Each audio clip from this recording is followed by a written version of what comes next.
Bismillahirrahmanirrahim. Assalamualaikum warahmatullahi wabarakatuh.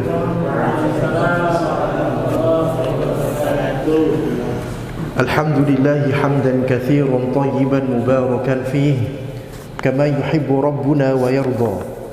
Asyhadu an la ilaha illallah wahdahu la syarika lah wa asyhadu anna Muhammadan abduhu wa rasuluhu la nabiyya wa la rasula ba'dah. Allahumma salli wa sallim ala nabiyyina al-karim Muhammad ibn Abdullah sallallahu alaihi wasallam wa ala alihi wa ashabihi wa man tabi'ahum bi ihsanin ila yaumiddin. Allahumma inna na'udzubika min 'ilmin la yanfa' wa min qalbin la yakhsha' wa min nafsin la tashba' wa min da'watin la yustajabu laha. Ikhwani fillah rahimani wa rahimakumullah. Alhamdulillah, kita bersyukur kepada Allah Subhanahu wa taala. Allah kumpulkan kita semua dalam majlis insyaallah Allah berkahi. Meskipun hujan rintik mengguyur dan saya sebenarnya agak radang. Kemis itu saya demam kemis. Kemudian istirahat, minum obat. Demamnya sembuh qadarullah. Jumat tersebut sudah khutbah Jumat dengan kondisi radang. Kemudian masih radang sampai sekarang. Nah, ini semuanya tentu harus kita betul-betul syukuri apapun kondisi kita, karena itu yang Allah Subhanahu wa taala takdirkan dan Nabi sallallahu alaihi wasallam ajarkan. Nabi ketika mendapatkan cobaan, beliau puji nama Allah dengan mengucapkan alhamdulillahi ala kulli hal. Segala puji bagi Allah atas semua keadaan. Dan beliau ketika mendapatkan nikmat beliau mengatakan alhamdulillahi tatimmu bi ni'matihi as-salihat. Segala puji bagi Allah yang atas nikmatnya sempurna kebaikan-kebaikan. Kita mengkaji masih para ikhwah dalam kitab Nawaqidul Islam. Apa saja pembatal-pembatal Islam yang sudah saya jelaskan runtun berseri pada pembahasan kemarin tentang apa saja yang bisa merusak pahala kita, menghapuskan pahala. Kemudian juga ini menghapuskan keislaman, kita jelaskan. Kemarin dijelaskan 3, sudah saya jelaskan. Yang pertama syirik, masih ingat? Yang kedua sudah saya jelaskan, seseorang yang dia tersebut menjadikan di antara dia dengan Allah Subhanahu wa taala perantara, yang dia tersebut meminta kepada perantara tersebut, berdoa kepada perantara tersebut, bertawakal kepada perantara tersebut, meminta syafaat dan lain sebagainya, maka ini juga bisa membatalkan keislaman. Sebenarnya yang nomor 2 dengan nomor 1 itu sama-sama syirik artinya. Tetapi muallif di sini menyendirikan. Kenapa disendirikan? Karena fenomena yang kedua ini banyak di masyarakat tersebut, yang dia tersebut hulu kepada orang-orang yang soleh, orang-orang yang soleh, sebagaimana kaumnya Nabi Nuh yang hulu kepada orang-orang soleh, yang dia membuat patung-patung tersebut. Patung ini tidak disembah sebelumnya, cuma mengenang jasanya. Terus kemudian setan membisikkan di hati mereka tersebut, menggelincirkan mereka. Akhirnya lama-kelamaan dia meminta kepada Allah dengan perantara patung tersebut. Alasannya patung ini adalah wasilah.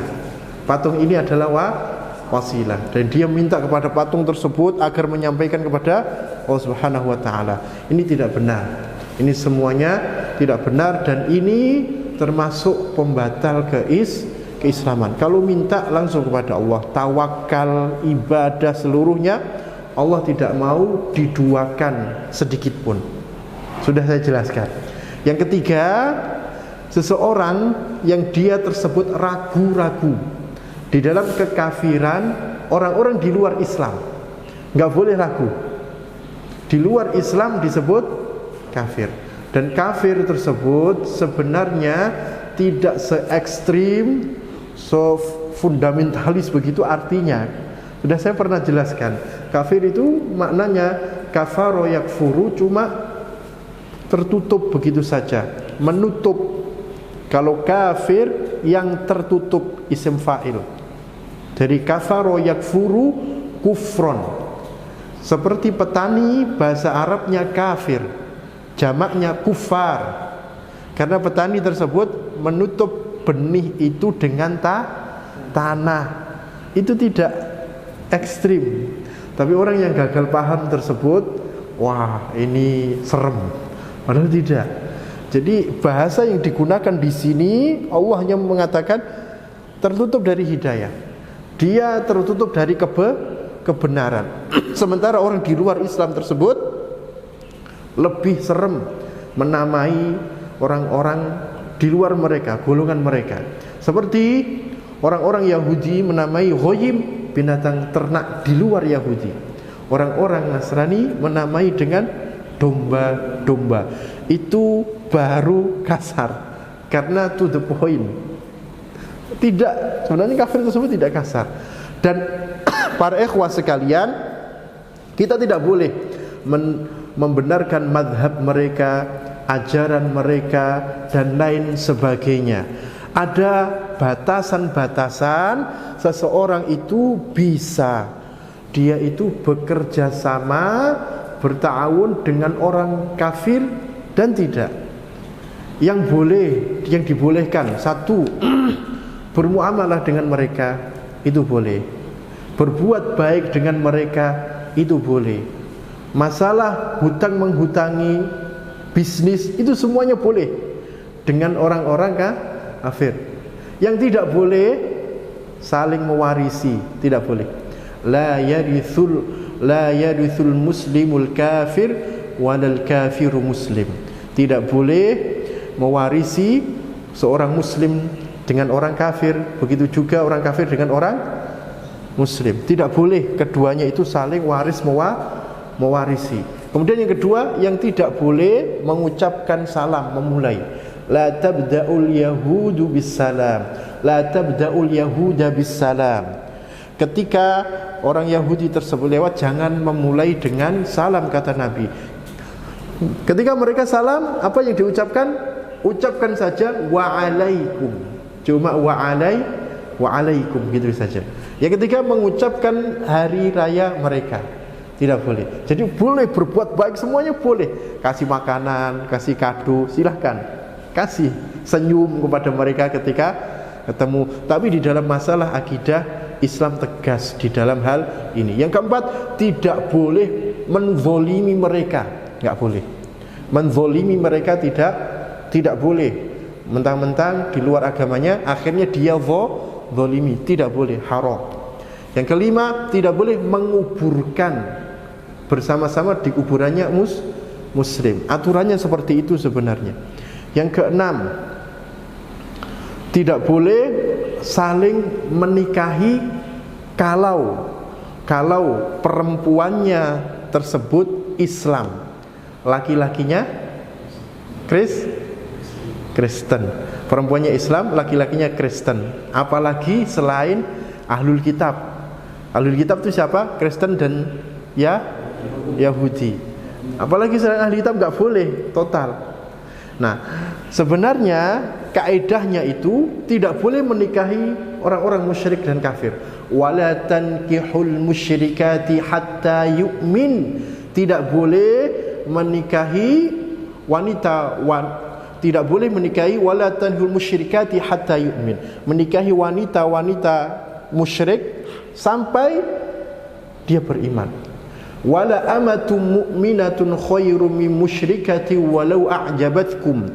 Dan budak belia tersebut, budak belia yang hitam tersebut, budak belia yang bisa dibilang tampilannya juga kurang dandan tersebut, itu lebih baik daripada mereka yang musyrik tersebut. Begitu juga Allah mengatakan wala tunkihul musyrikina hatta yu'minu, dan janganlah kalian menikahi laki-laki musyrik hatta tu'minu, sehingga mereka tersebut laki-laki itu beriman tersebut. Itu kaidah secara umum, tapi dikhususkan, ditakhsis, boleh kalau perempuannya tersebut ahlul kitab. Boleh kalau perempuannya itu ahlul kitab. Di dalam surat Al-Maidah ayat 5. Al-Maidah ayat 5. Al-yawma uhilla lakumut thayyibat wa ta'amul ladzina utul kitaba hillul lakum wa ta'amukum hillul lahum wal muhsanatu minal mu'minati wal muhsanatu minal ladzina utul kitaba min qablikum. Itu digarisbawahi, wal muhsanatu minal mu'minat wal muhsanatu minal ladzina utul kitaba min qablikum. Perempuan-perempuan yang baik-baik dari orang-orang, dari wanita-wanita mukmin, kemudian perempuan yang baik-baik dari ahli kitab boleh dinikahi. Tetapi sekali lagi para ikhwah, tujuan menikah itu tentu untuk menciptakan keluarga yang sakinah mawaddah warahmah. Kalau bisa istri dibawa kepada Islam, karena suami itu pemimpin. Tetapi kalau suaminya ikut kepada istri, ini enggak boleh. Ini sudah saddud dzari'ah nanti. Nah, laki-lakinya diharapkan bawa istrinya tersebut kepada Islam. Harapannya seperti itu. Jamaah yang dirahmati Allah Subhanahu wa taala, 1 sampai 3 sudah saya jelaskan. Sekarang saya jelaskan yang keempat, tentang pembatal keislaman dalam kitab Nawaqidul Islam. Ar-rabi'u, yang keempat, man i'taqada, siapa yang dia tersebut meyakini anna ghairu hadyin nabi sallallahu alaihi wasallam, sesungguhnya selain petunjuk Nabi sallallahu alaihi wasallam, akmalu min hadyihi, lebih sempurna dari petunjuknya. Jadi petunjuk Nabi itu tidak sempurna, petunjuk Nabi itu tidak lengkap. Au anna hukma ghairihi, atau sesungguhnya hukum selainnya Nabi sallallahu alaihi wasallam ahsanu min hukmihi, itu lebih baik dari hukumnya. Nabi itu tidak baik hukumnya, seperti itu bahaya sekali. Kalladzina yufaddiluna hukmat tawaghithi ala hukmihi fahuwa kafirun, seperti orang-orang yang dia itu melebihkan hukum-hukum tauhid. Tauhid itu apa? Ma'ubida, apa-apa yang disembah selain Allah Subhanahu wa taala, itu tauhid. Selain yang disembah selain Allah, apa yang disembah selain Allah Subhanahu wa taala.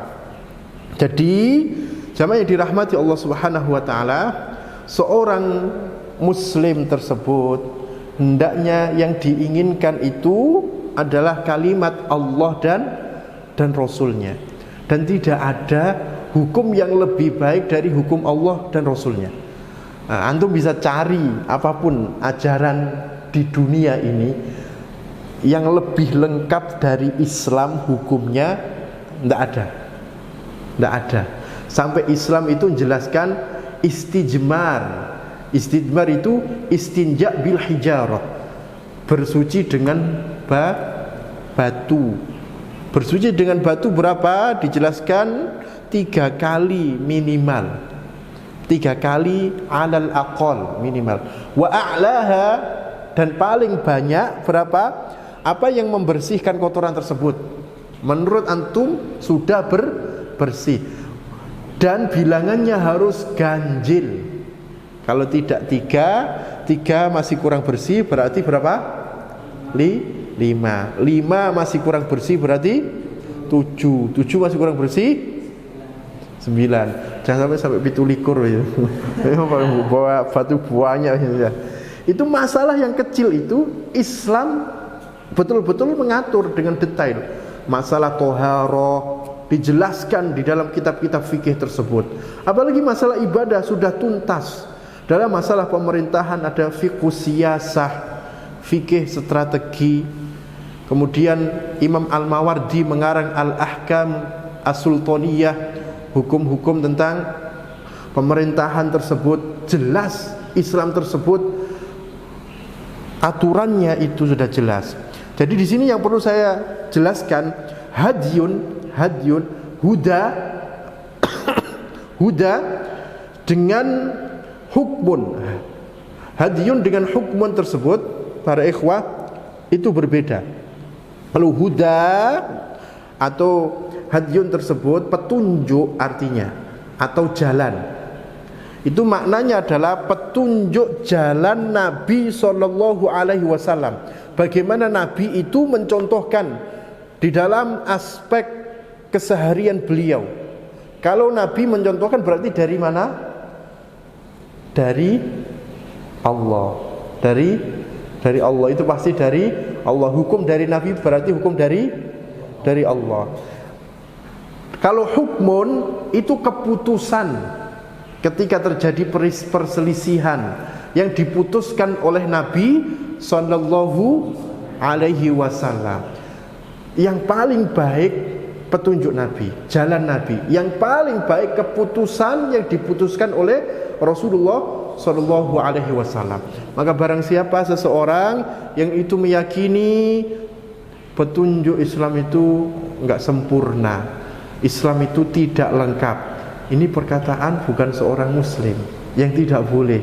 Hukumnya secara hukum tersebut keluar dari Islam secara hukum. Maka Allah Subhanahu wa taala buka di surat Al-Maidah ayat 44, ayat 45, ayat 47. Allah membagi tentang tahkim, seseorang yang tidak berhukum dengan hukum Allah jadi 3. Wa man lam yahkum bima anzalallahu faulaika humul kafirun. Yang pertama 44. Wa man lam yahkum bima anzalallahu faulaika humudz zalimun. 45. Wa man lam yahkum bima anzalallahu faulaika humul fasiqun. Siapa yang tidak berhukum dengan hukum Allah, maka dia kafir. Siapa yang tidak berhukum dengan hukum Allah, maka dia zalim. Siapa yang tidak berhukum dengan hukum Allah, maka dia fasik. Sehingga para ulama tersebut, tafsir Ibnu Abbas, beliau menafsirkan seseorang yang dia tersebut dalam derajat kafir, itu maknanya di sini seseorang yang meremehkan hukum Allah dan Rasulnya. Dia merendahkan hukum Islam itu jelek, hukum Islam itu buruk, ada hukum yang lebih baik dari hukum Islam. Maka sepakat para ulama tersebut mengatakan secara hukum dia itu keluar dari Islam karena merendahkan hukum Islam tersebut, merendahkan Allah Subhanahu wa taala juga secara tidak langsung. Atau menyamakan, tidak boleh. Menyamakan saja tidak boleh. Seperti hukum Islam itu sama dengan hukum ini, buatan fulan. Hukum Islam itu sama dengan hukum ini. Menyamakan saja sama, keluar dari Islam. Apalagi mengatakan Islam itu jelek hukumnya. Yang harus dia katakan adalah tidak ada yang lebih lengkap daripada hukum Islam. Nah, di ayat selanjutnya, zalimun dan fasiqun, itu kalau seseorang meyakini hukum Islam itu hukum yang paling baik, tidak ada yang lebih baik dari hukum Islam, hanya saja dia tidak mempraktikkan hukum Islam tersebut karena kondisi. Dia meyakini hukum Islam itu terbaik, dia nggak bisa mempraktikkan karena kondisi yang tidak memungkinkan, maka dia bermaksiat. Di dalam hal ini zalim sama fasik, tidak sampai keluar dari Islam. Sehingga Ibnu Abbas mengartikan zulmun duna zulmin, kufrun duna kufrin, zulmun duna zulmin, fisqun duna fisqin. Kekufuran yang di bawah kekufuran, kezaliman yang di bawah kezaliman. Kalau dia masih meyakini hukum Islam yang paling baik, hanya dia tidak bisa menerapkan karena kondisi. Jelas? Jemaah yang dirahmati Allah Subhanahu wa taala. Yang ingin kita jelaskan adalah Allah itu Tuhan yang mengetahui di langit dan di bumi. Dan Allah Subhanahu wa taala itu sudah menurunkan sebuah kitab yang membuat manusia itu baik. Termasuk manusia itu ciptaan Allah. Antum semua bisa tahu ini komponennya apa, atau HP lah. Kalau yang tidak menciptakan HP tersebut tahu tidak isinya apa? Isinya HP apa? Tahu nggak? Nggak tahu. Pasti tidak tahu. Seorang yang dia itu yang buat ini, yang merakit ini dari A sampai Z, tentu dia tahu yang merakit tersebut ini terdiri dari apa saja, kabel, kemudian disolder itu apalagi yang diperlukan di dalam api tersebut sehingga bisa nyala tersebut. Dia sangat tahu merangkainya bahkan detail. Apalagi Allah. Allah Tuhan yang Maha mengetahui dan pencipta manusia. Maka Allah itu lebih tahu kebaikan manusia itu di dalamnya. Manusia itu akan rusak kalau dia tidak merujuk pada Quran dan hadis.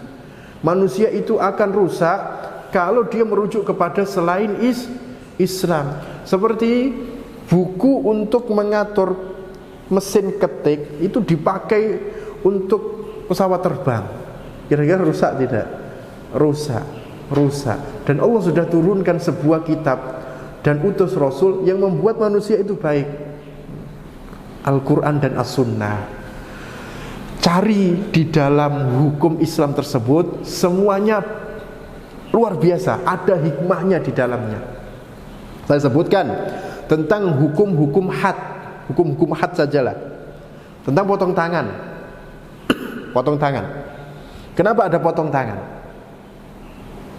Potong tangan ini juga tidak sembarangan tangannya itu dipotong.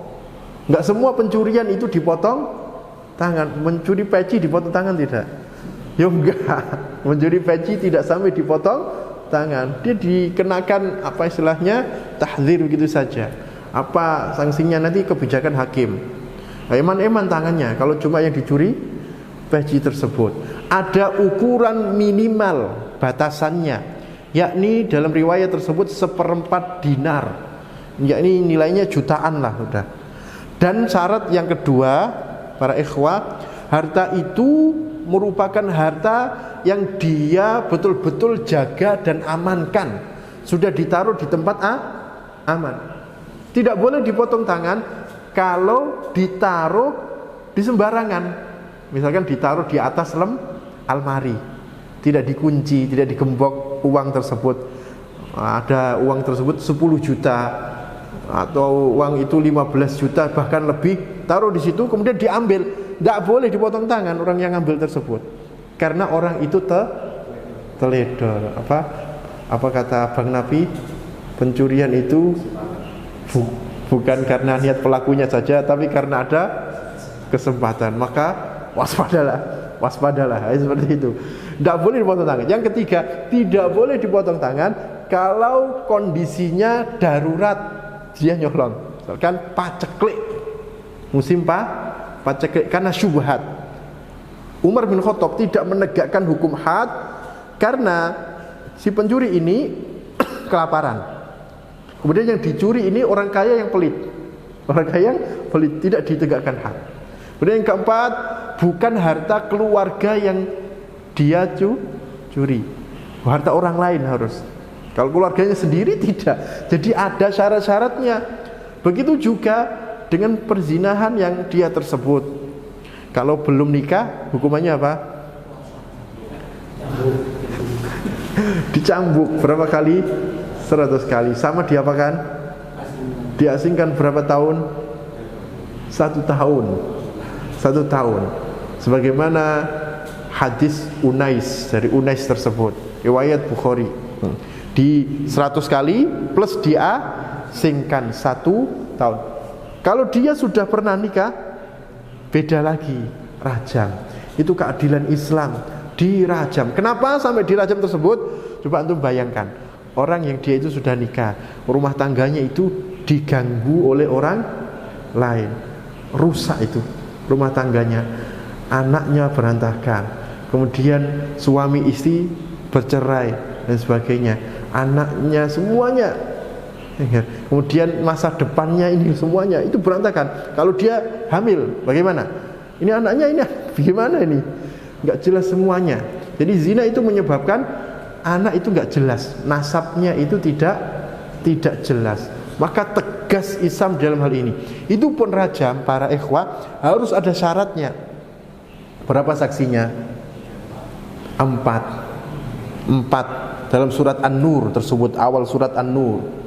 4 saksinya untuk zina. Dan saksinya itu harus melihat betul-betul.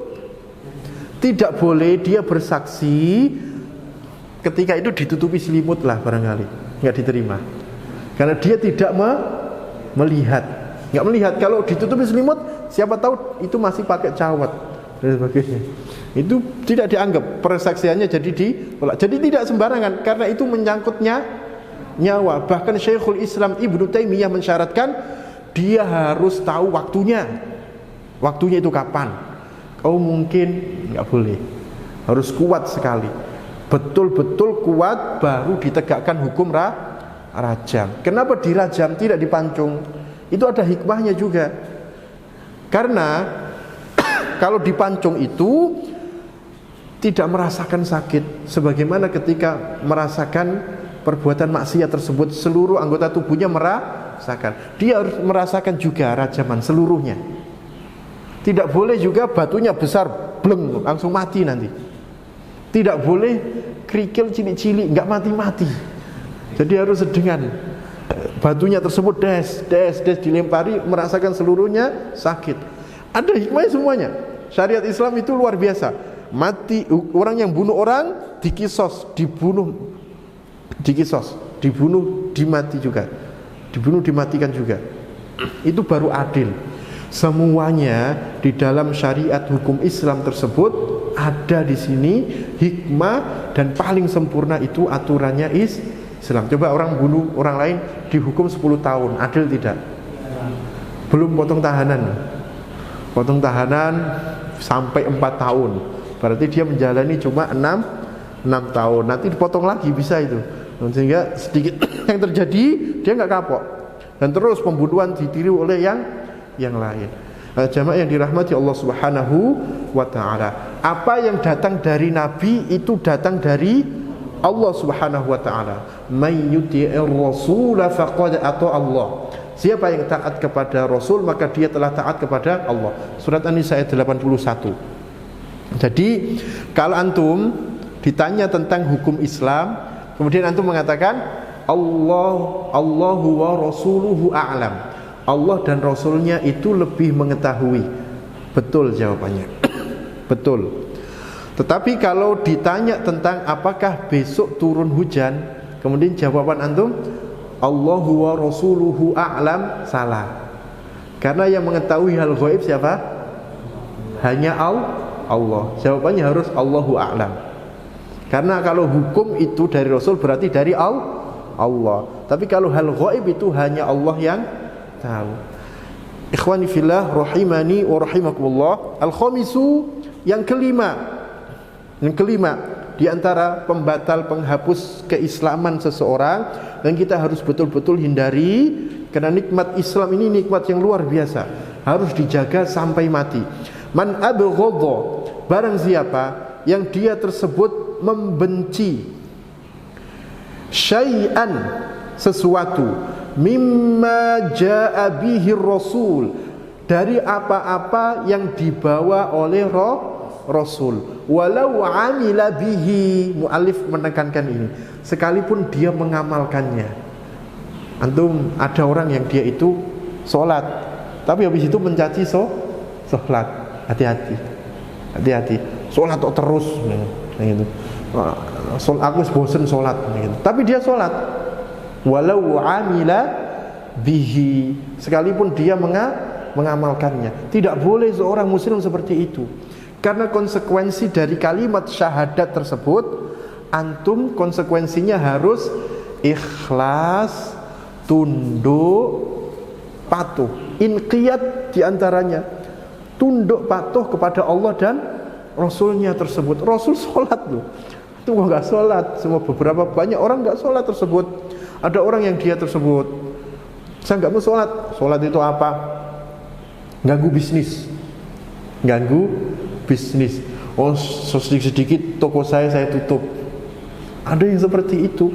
Toko saya tutup, terus buka lagi, nggak masalah. Apakah ditutup sebentar itu langsung miskin? Enggak.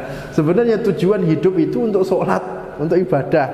Nah, waktu-waktu selain itu boleh dipakai untuk bisnis, boleh dipakai untuk bal-balan, boleh dipakai untuk badminton. Sebenarnya tujuan dunia itu ibadah. Ibadah itu apa? Di antaranya sholat, kemudian mengabdi kepada Allah yang lain, puasa dan lain sebagainya. Nah, di waktu-waktu yang kosong pakailah untuk itu. Tetapi orang ini sampai mengatakan, saya nggak mau sholat karena ganggu bisnis saya. Walaupun dia mengamalkan sholat, hati-hati. Walau amila bihi, sekalipun dia mengamalkannya, kafaro ijma'an, maka dia telah kufur sesuai dengan kesepakatan para ulama. Wad dalilu qauluhu ta'ala, dan dalilnya adalah firman Allah Ta'ala surat Muhammad ayat 9. Dzalika bi annahum karihu ma anzalallahu fa ahbata a'malahum. Yang demikian itu karena mereka tersebut membenci apa yang diturunkan oleh Allah Subhanahu wa taala, fa ahbata a'maluhum. Maka kami hapus amal-amal mereka tersebut, dihapuskan oleh Allah Subhanahu wa taala dengan cara seksama dalam tempo yang singkatnya. Jakarta 17/145. Jadi seorang muslim itu goyahnya, cintanya itu kepada Allah dan Rasulnya, harusnya cintanya itu kepada syariat Islam. Karena dengan cinta ini dia akan memperoleh kebaikan-kebaikan. Dia akan memperoleh satu, kesempurnaan iman. Dia akan memperoleh dengan cinta Allah dan Rasulnya manisnya iman. Dia akan memperoleh cinta Allah dan Rasulnya kalau dia lakukan. Allah akan kumpulkan nanti dengan Rasulullah di surga. Tetapi dia gak senang dengan ajaran Rasulullah SAW. Seperti juga orang itu zakat. Yang zakat ini dia dapatkan dari TKI, misalkan TKW atau TKI tersebut di Thailand, di mana? Malaysia, kemudian di Hong Kong dan sebagainya. Kemudian setelah itu uangnya itu ada yang nanya misalkan, apakah saya mengeluarkan zakat, Ustaz? Ketika saya setelah bekerja dari Hong Kong atau Korea atau Malaysia dan uang tersebut saya simpan di tabungan, apakah saya mengeluarkan zakat? Jawabannya iya, kalau terpenuhi dua syarat, mencapai nisab dan sampai satu tahun. Mencapai nisab dan mencapai nisab dan haul satu tahun. Kalau tidak itu maka enggak wajib, para ikhwah sekalian. Kemudian dia mengatakan, wah, zakat ini memiskinkan saya. Kemudian dia mengatakan, zakat ini memiskinkan saya. Ini sama perkataannya dengan kekufuran, para ikhwah. Karena enggak ada orang miskin karena zakat. Kalau orang itu enggak mau zakat, cobalah, nanti Allah paksa itu hartanya keluar sendiri. Hartanya itu keluar sendiri. Entah dia itu stroke, atau anaknya itu jatuh kecelakaan sehingga menghabiskan biaya banyak, atau hartanya itu kebakaran, kemalingan dan lain sebagainya, hilang, nggak berkah sama sekali. Zakat itu menyebabkan harta justru bertambah terus, dan malaikat mendoakan Allahumma a'ti munfiqon khonafan. Ya Allah, berikan orang yang infak tersebut ganti. Itu doa dari malaikat. Dan doa malaikat yang lain, ya Allah, Engkau ambil harta orang yang menahan hartanya tersebut, yang pelit, yang kikir tersebut. Doa malaikat juga. Ini bahaya sekali kalau seseorang itu sampai membenci daripada syariat Islam itu sendiri, meskipun dia mengamalkan. Karena ilmu itu untuk diapakan? Untuk diamalkan. Selain diamalkan, untuk diyakini sampai i'tiqad yang paling dalam. Dan perlu antum ketahui para ikhwah, bedakan ya, membenci yang merupakan tabiat asli. Saya ulangi, membenci yang merupakan tabiat asli manusia dan membenci di dalam akidah. Membenci itu ada dua. Membenci yang merupakan tabiat asli, semua orang nggak senang, itu tabiat asli. Yang kedua, membenci dalam masalah akidah, yang mengeluarkan dari Islam itu dalam hal akidah. Sementara kalau tabiat asli tidak sampai. Misalkan pada dasarnya tabiat asli manusia semuanya nggak seneng perang. Iya atau tidak? Iya atau tidak?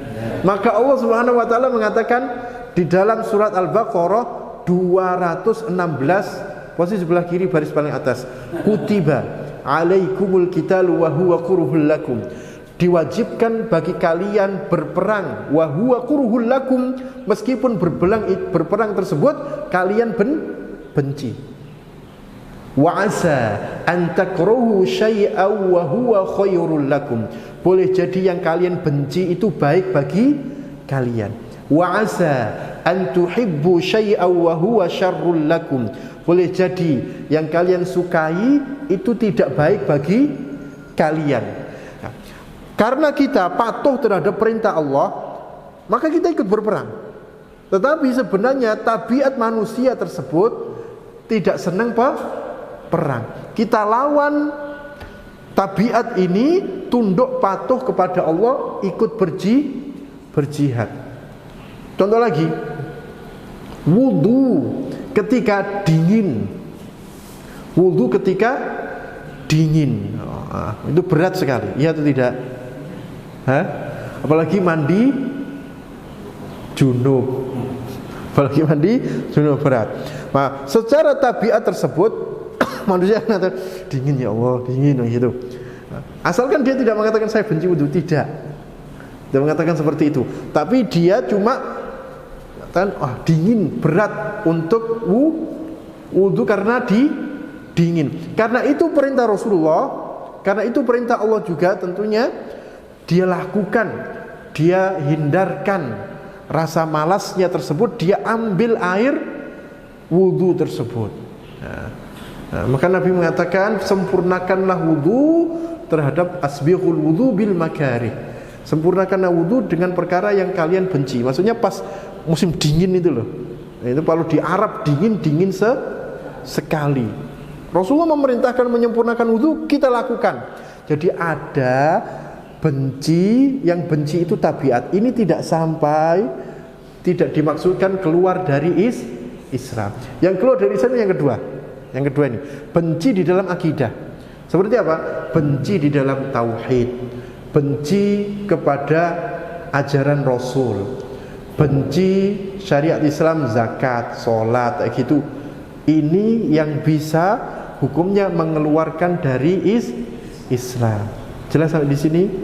Ya. Kemudian yang selanjutnya, para ikhwah yang dirahmati Allah Subhanahu wa taala, yang terakhir, yang keenam saya jelaskan, yang terakhir, as-sadisu, man, barang siapa istahza'a, yang dia tersebut melakukan istihza. Istihza itu mengolok-olok, buat candaan, guyonan, bisyai'in, dengan sesuatu, min dinillah, dari agama Allah. Jadi dia buat guyonan itu, padahal guyonan itu bahannya banyak. Kenapa pakai kitab suci Allah dibuat guyonan? Kenapa pakai Rasulullah dikarikatur? Kenapa pakai Allah tersebut dihina? Kemudian ketawa-ketawa begitu.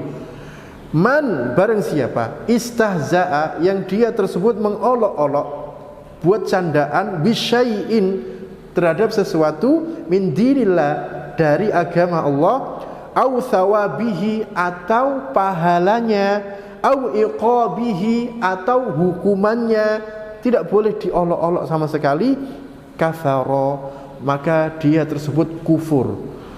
Tidak disebutkan di sini ijma'an, bukan berarti ini tidak kesepakatan ulama, tidak. Semuanya yang ada di kitab Nawaqidul Islam ini kesepakatan para ulama. Ulama akidah khususnya tersebut yang bisa mengeluarkan seseorang tersebut dari Islam. Dalilnya apa? Wad dalilu qauluhu ta'ala, dalilnya adalah firman Allah Ta'ala surat At-Taubah ayat 65. Di sebelah kanan baris tengah ya. Qul abillahi wa ayatihi wa rusulihi kuntum tastahzi'un. Katakanlah, apakah dengan Allah, apakah dengan ayat-ayatnya, rasulnya, kemudian kuntum tastahzi'un, kalian tersebut memperolok-olok. La ta'tadhiru setelahnya 66, qad kafartum ba'da imanikum, jangan kalian minta maaf karena kalian telah kufur setelah keimanan kalian. Allah marah di dalam ayat ini betul-betul, karena agama bukan bahan candaan. Agama itu untuk dilakukan sami'na wa ata'na. Allah, Rasulullah SAW, apakah beliau tidak pernah bercanda? Beliau bercanda. Bercanda itu ada tempatnya. Bercanda tersebut ada banyak bahan di dalamnya. Tapi jangan sampai kita membercandaan Al-Quran. Ada yang buat candaan tersebut, ada di buku yang ditulis oleh Ustadz Hartono Ahmad Jaiz tersebut. Nah, dia melakukan candaan, selamat datang di area bebas Tuhan. Ini gimana ini? Selamat datang di area bebas Tuhan. Itu kalau niatnya bercanda, tetap hukumnya keluar dari Islam. Ini bahaya sekali, bahaya sekali. Kemudian dia berzikir dengan, saya ngasih contoh ini, anjing hu akbar. Nah, itu bahaya sekali. Dia menghina Allah Subhanahu wa ta'ala. Termasuk Rasulullah ada yang dikarikatur tersebut, berita banyak sekali viral tersebut. Ini meremehkan kedudukan Rasulullah Sallallahu Alaihi Wasallam. Yang seharusnya seorang mukmin itu, yang diinginkan Islam itu di atas, diagungkan. Seorang muslim, seorang mukmin yang betul-betul imannya, dia nggak rela Islam itu dilecehkan. Dia nggak rela. Tapi kok dia tersebut malah melecehkan Islam tersebut, maka dipertanyakan keislamannya. Allah Subhanahu wa ta'ala makanya murka. Demikian para ikhwah, saya sebutkan 3 tentang Nawaqidul Islam. Lanjutannya berarti sudah saya sebutkan 6. InsyaAllah besok kita hatamkan yang 4 tersebut. Berarti sudah selesai dan kita bahas yang lain. Demikian. Assalamualaikum warahmatullahi wabarakatuh. Waalaikumsalam.